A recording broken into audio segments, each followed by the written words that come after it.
Was there a pope in the first century? And we'll not use that term pope because that's a later term. Let's just say, was there a single bishop over the church in Rome in the first century? And this model, in case this term comes up later, is called a monarchical episcopate. And there's actually other terms that can be used too. But this is something that came up in a dialogue I had recently with Joe Heschmeyer, co-hosted by Gospel Simplicity and Cordial Catholic YouTube channels. I'll put a link to that discussion in the description of this video, and then Joe had a few follow-up thoughts on his blog, and I'll put a link to his follow-up thoughts as well. And then I've been getting some emails from folks with questions about this topic, so I thought, okay, let me just put some of my thoughts here into a video, kind of continuing the conversation here. There is a number of things that came up in the dialogue, and this happens anytime people watching, you have to have some grace for us, because there's going to be something that you like forgot to say or wish you said differently or something like that. It's really hard in the moment to think of everything. And I have this thing where I think, oversensitive about, I don't want to interrupt someone, and I'm trying to stay on the structure of questions. So there were a couple times where I didn't pursue something, and I thought, well, maybe I can just lay out my thoughts here after the discussion.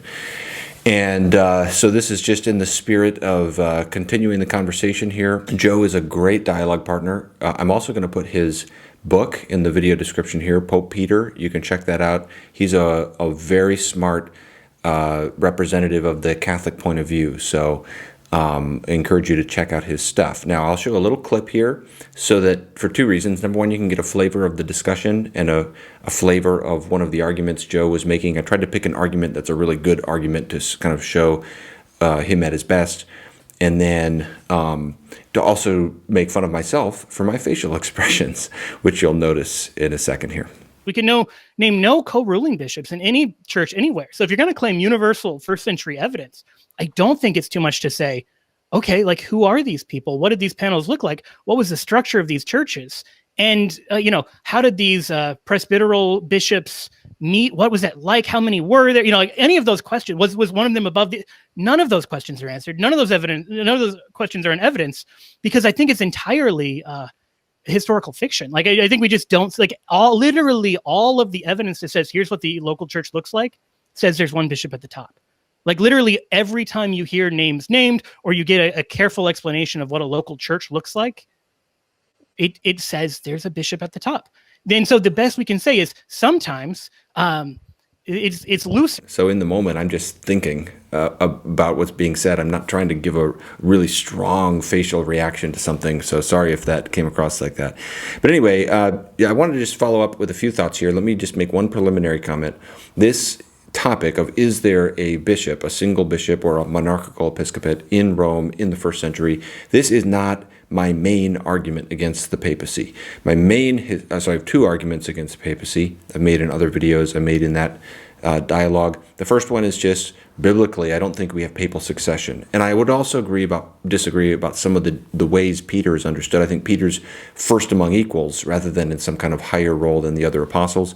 And I think I'm with the fathers on that. I mentioned John Chrysostom talking about John the Apostle and saying he holds the keys of heaven. I'll put that quote up on the screen here. But this is how the fathers understood it. It was a shared responsibility. Peter was a leader, but nothing that Peter had was withheld from the others.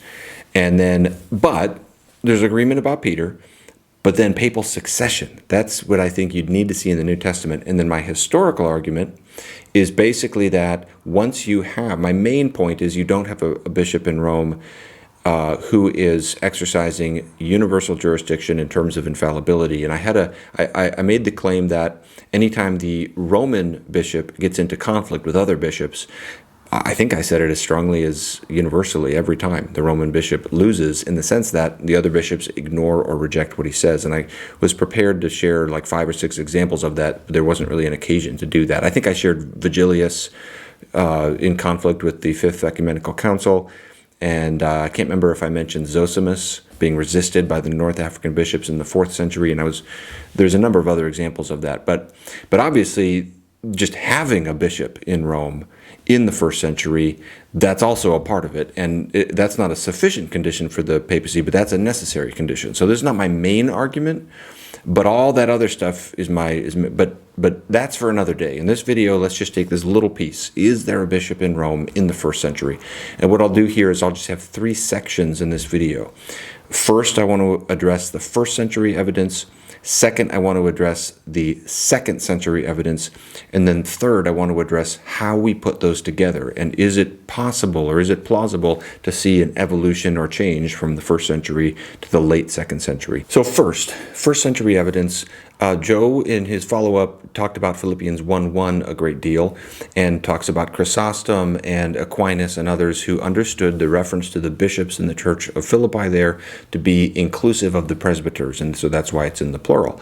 And that's also the view of Theodoret and others, where they're saying basically there is an evolution from the first century on, but it's an evolution of terminology, not an evolution of actual roles or how the church was structured. I have 2 concerns about this. One is that this is putting all the focus on Philippians 1:1, but the passage that I would really probably put a little more emphasis upon would be the qualifications lists.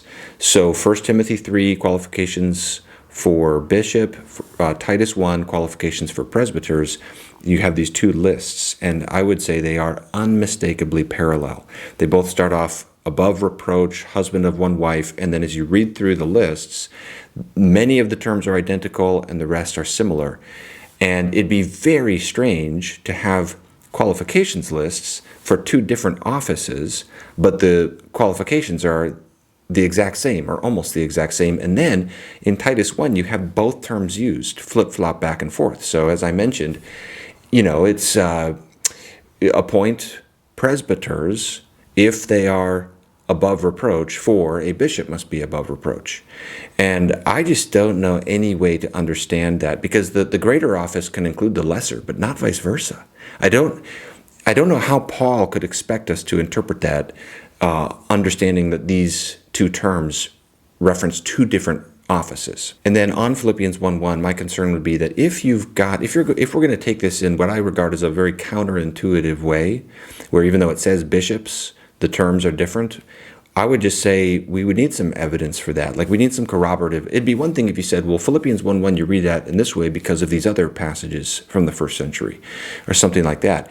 But even if you just took a position of total agnosticism about the terms, it nonetheless remains the case that we've got no examples in Holy Scripture or the Didache or First Epistle of Clement, so anywhere in the first century, of a single leader. Whatever term you use for that, like Philippians 1:1, it doesn't talk about a leader in the church. Nowhere in the New Testament do we have one individual, whatever the terminology is used, over a church, but you do have an abundance of examples of plurality of leaders in the church, and these plurality, the plurality of leaders are clearly taught as like the authoritative body over the church. You're told to submit to them and obey them. In Hebrews 13:7, appreciate those who are over you in the Lord. 1 Thessalonians 5:12. In the book of Acts, the apostles are constantly setting up presbyters to rule over the churches. In Acts 11 and Acts 14, the presbyters are the ones with the apostles. In Acts 15 at the Jerusalem Council, Timothy, his ordination in 1 Timothy 4:14 is the presbyters, plurality, laying hands. Everywhere you look, whatever the terms are, you see a group of people who are over a particular local church. And that's true for the extra-biblical literature too. The Didache, when it talks about 2 offices in the Didache 15.1, bishops and deacons, it's not just talking about the church in general, like there's bishops out there. It's talking about appointing bishops over your particular church, because early on the laity selected their leaders. Now Joe raises a valid point that these terms can be used in a non-technical sense. So that's true, and I've actually argued in writing that even the term apostle, the Greek word apostolos, can be used in a non-technical way. I've actually argued that when it's in spiritual gifts lists, it's probably best to take it in that way. And you've got Epaphroditus in Philippians 2 called an apostle to the church, and many people think that that's a non-technical meaning of that. It's just an ambassador, basically. The problem is that I would say if Acts 20 is the only passage we're talking about, where Paul calls the elders of the church of Ephesus, he says the Holy Spirit has made you overseers over the church. That's the word for bishops. If that was the only passage in question, I think the non-technical language reply could work, but I don't think it really works in Philippians 1:1. as the addressees of this letter alongside the deacons, it doesn't really work. To the saints of the church in Philippi, together with the deacons and those who oversee in a general sense or in a non-technical sense, it doesn't really work. And it certainly doesn't work for the qualifications lists either. What are you being qualified for? Those are clearly talking about an office in the church. Now, another argument that Joe brought up was the threefold structure of the Old Testament, and specifically the distinction between priest and high priest. And he was saying there's some passages where it might look like it's one office because they're grouped, but it's not. They're actually two different offices. And I would just say it's not shocking that we've got priests and high priests grouped in some texts because they're both priestly offices. But the point that is disanalogous here is that we've got an abundance of teaching about the office of the high priest. So if you're reading through Leviticus and you're only paying like 10% attention, you'll still pick up on the fact that there's a high priest. We know what this person's name was. The first one was Aaron. We know when he went into the Holy of Holies and what he did there and what clothing he wore and all kinds of details. We're given explicit instruction, and there's clear teaching in the Old Testament about the office of high priest. So it's obvious that that's a distinct office.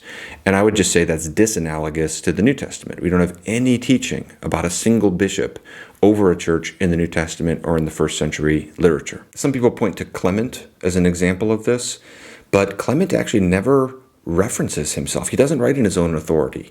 So here's how I mentioned Eamon Duffy. He's got a great book. It's a history of all the popes. I think it's called Saints and Sinners. I'll put that in the video description too if anyone wants to check it out. He's a Roman Catholic historian. He was on the Pontifical Historical Commission, and I mentioned him in our study. I think he is a good scholar myself, but here's what he has to say about the first epistle of Clement. He said, Clement made no claim to write as bishop. His letter was sent in the name of the whole Roman community. He never identifies himself or writes in his own person. The letter itself makes no distinction between presbyters and bishops, about which it always speaks in the plural, suggesting that at Corinth, as at Rome, the church was at this time organized under a group of bishops or presbyters rather than a single ruling bishop. And if people want to check out the first epistle of Clement, check out chapters 42 to 44, and then chapter 57, where you get the reference to the presbyters at Corinth. So I would sum up the first century evidence like this. I'd say negatively, there are 0 examples of a single bishop or any single individual ruling over a church in the first century literature. And then positively, we have an abundance of examples of a plurality of leaders over local churches in the first century. Okay, what about the second century evidence? Here I would say for the early second century evidence, it's mixed. So you've got a lot of the early second century evidence that's just neutral. It doesn't really tell us much about the structure of churches. You've got some that I would argue furthers what I'm saying about the first century. So a plurality of leaders are referenced. The Shepherd of Hermas is the clearest example of this. It's talking about a particular local church. It's not talking about the church in general. And it talks about the presbyters in the Church of Rome presiding. That's in 2.4. Then you can see 3.9, and then again at the end of the Shepherd, references to them. Now that verb preside, when people talk about Ignatius's first paragraph of his letter to the Roman church, they put a lot of mileage on that word, and that's the word the Shepherd uses to describe what the presbyters are doing over the church in Rome, and that's second century. And then we've got Polycarp. His epistle to the Philippians is not crystal clear what he's meaning when he talks about the presbyters there, but like so much else, 2 offices listed that he gives qualifications for in chapters 5 and 6. That's not ironclad in and of itself, but it fits in with this broader data. Then on the other side, in terms of early second century evidence, you've got Ignatius, and he clearly has a high view of the bishop and affirms a monarchical episcopate for theological reasons. But since the topic of this video is there a bishop in Rome, we notice that he doesn't mention any bishop in Rome. His letter to the church in Rome doesn't mention any bishop there. Now, maybe there's an explanation for that. You don't want to put too much just on that fact alone, but looking at that in combination with everything else thus far, there's just no mention anywhere of a single bishop ruling over the Roman Church in the first century or early second century evidence. So it doesn't mean there wasn't one. It means if you believe that there was a single bishop over the church in Rome in the first century, you'll believe that based upon the later evidence. So let's talk about that, the late second century evidence. Irenaeus, the Muratorian fragment, Tertullian, and so forth. What I would say is that there's a reason why, and people talk about an academic consensus about this, and that annoys people because, and I understand, we don't want to just appeal to authority. We want to explain why academic historians of early Christianity typically don't just take Irenaeus and Tertullian at face value. But let me explain a little bit of why there's some skepticism about their claims here. It's not surprising that once you've got a monarchical episcopate in place, you'd find people arguing for its legitimacy. This is a highly polemical context that Irenaeus, for example, is functioning in. He's trying to protect orthodoxy. He's basically doing what a lot of the Gnostic teachers would do and trace their teaching back to its founder, and he's trying to legitimize he's trying to protect orthodoxy. But the problem is, if you say that we should just sort of take this late second century evidence as valid, which one do we trust? Because Irenaeus and Tertullian don't agree with each other. So Irenaeus says that Paul and Peter together as apostles committed into the hands of Linus the office of the episcopate. So Linus, the first bishop. It's not Peter, it's Paul and Peter together giving it to Linus. For Tertullian, it's Clement who inherits that office from just Peter. Those two claims can't both be right. And Irenaeus says a lot of strange things. He thinks Jesus died as an older man, apparently, and he attributes this to apostolic tradition. So here's the situation we're left with, and this is the third and final section of this video. Could there have been a development? Now, this is a fascinating kind of historical question of, basically, we've got the first century evidence, we've got the late second century evidence, okay? Clearly, there's a sense of dissonance between them. So then we ask the question, how do we put that all together? And this is kind of almost a case study of historiography. It's an interesting question to wrestle with. How do we put it together? One option would be to read the first century evidence in light of the late second century and say, okay, we don't have evidence of there being a single bishop in Rome. Hebrews 13:7 is written to Rome, obey your leaders. Shepherd is talking about Rome, presbyters presiding. It looks like there's a plurality of leaders there, but maybe there's a way you could say there was a bishop and it just, there's just read those like Philippians 1:1. Maybe there's a way you can get around that. Okay. The other option would be there's a change from the first century to the late second century. There's an evolution or development in the church's government. To be clear, I don't think it's like a simple matter like, oh, anybody who's intelligent will see it this way. I think it's complicated, and I acknowledge the presence of Ignatius so early on makes this complicated. But here I want to give, to finish off, 4 comments for why I don't think the idea of evolution or development in the church's government from the first century to the second century is a crazy idea. First of all, let's clarify the time frame that we're talking about here. Mid-second century, that language has come up. I want to clarify, I'm not saying that I think like the first pope or the first Roman bishop was in 150 exactly. And I think I chose my language very carefully. I said well into the second century. I don't know exactly when. And I even think Eamon Duffy, he's not saying the first bishop was Anicetus, who started in 155. He's saying that's the first clear evidence of it. That doesn't mean it had to begin with him. It could have been Pius right before him. It could have been even earlier.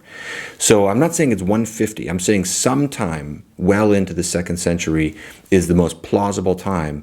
Now, I don't accept the idea that has come up here that you have to know exactly when in order for this to be a compelling counter proposal. I just don't see the logic of that. I mean, think of like, as a metaphor, a detective.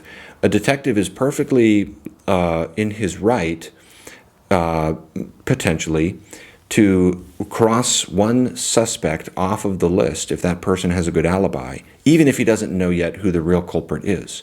Similarly, with historical knowledge, we can say, if the evidence inclines us to say, we can say, well, it's not, you don't have a monarchical episcopate in Rome in 90, you do in 160, and then you can say, I'm not sure exactly when it came in, but then you're working at that, and you may be making more approximate judgments or less certain judgments, and that will depend upon when you date the Muratorian fragment and the Shepherd of Hermas and other things like that. It's actually a really complicated question.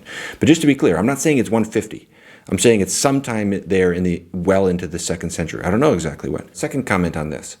One of the claims that's come up here is about other churches and that all churches had records of their bishops back to the first century, or at least all apostolic churches, such that if there was a change or development, this would be a vast conspiracy of churches lying and doctoring their records and that kind of thing. And I want to push back against that and say, I don't think that's at all. First of all, we don't have universal records of bishops. So going to Philippians 1:1, the bishops of the church, if I'm supposed to name the names of those bishops because the alternative can name its names, I would just say, no, you can't. No, not a human being on planet Earth knows any of the bishops, any of the single bishops over the church in Philippi in the 1st century, 2nd century, 3rd century, or early 4th.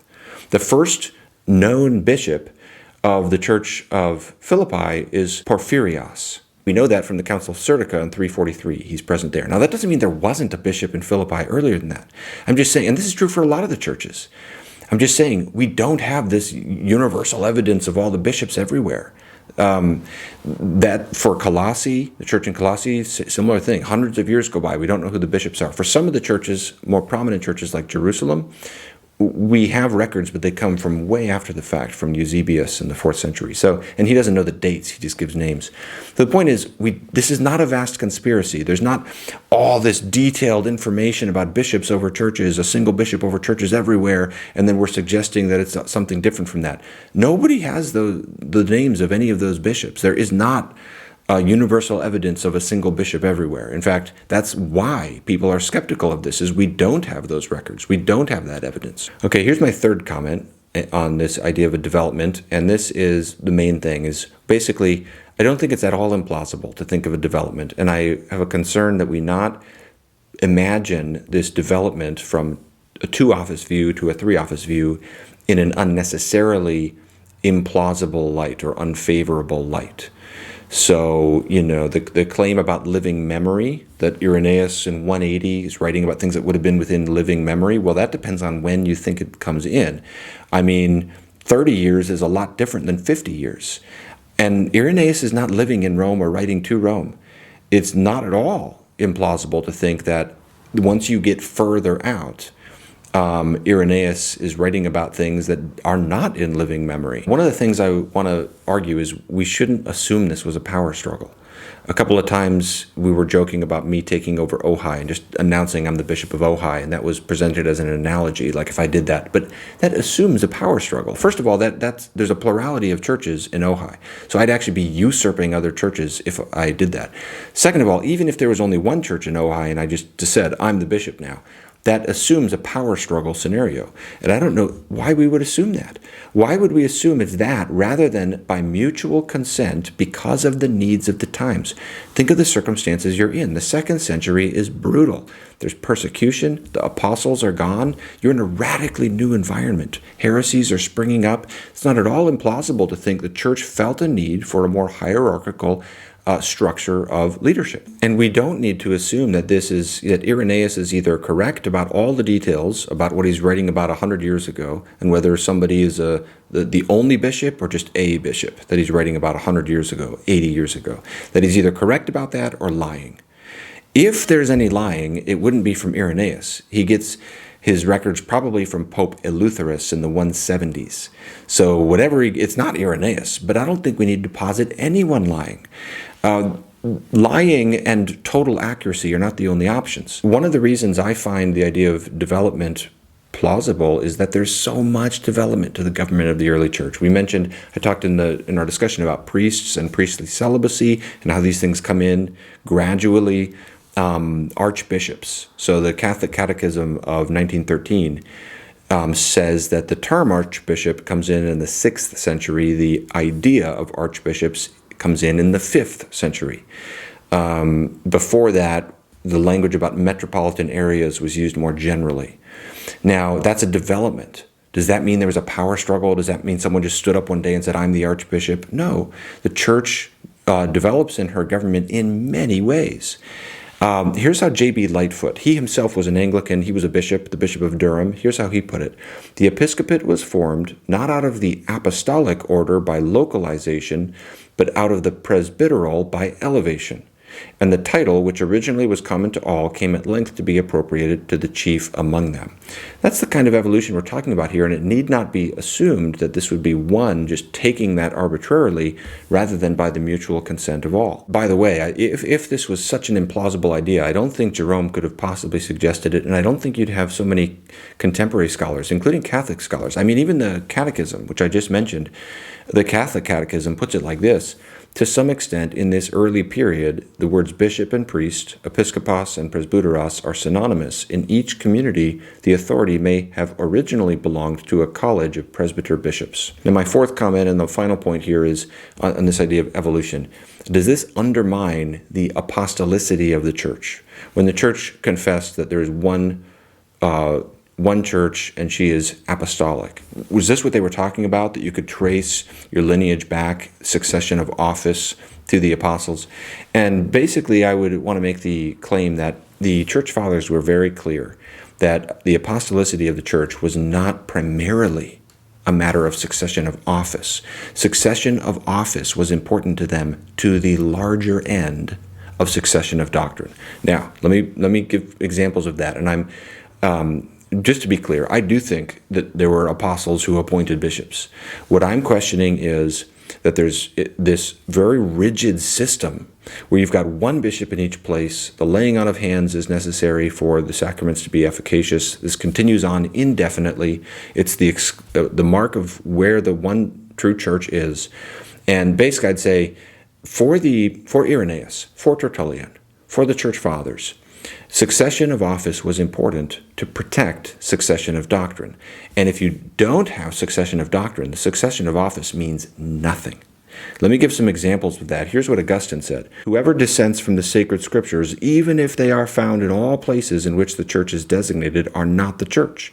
Elsewhere he said, we are unwilling to prove our church either from a succession of bishops or from the authority of councils or from the frequency of miracles. Here's how Gregory of Nazianzus put it, talking about the seat of Moses. So that's like an office. That which is of the same opinion is of the same seat. What, however, is of a repugnant opinion is of a contrary seat. This has indeed the denomination, but that the truth of succession. Nor is he a successor who teaches a contrary doctrine, but he who is of the same faith. Unless anyone says he is a successor, as disease is the successor of health, darkness of light, a tempest of a calm, and extravagance of prudence. Do you see what he's saying there?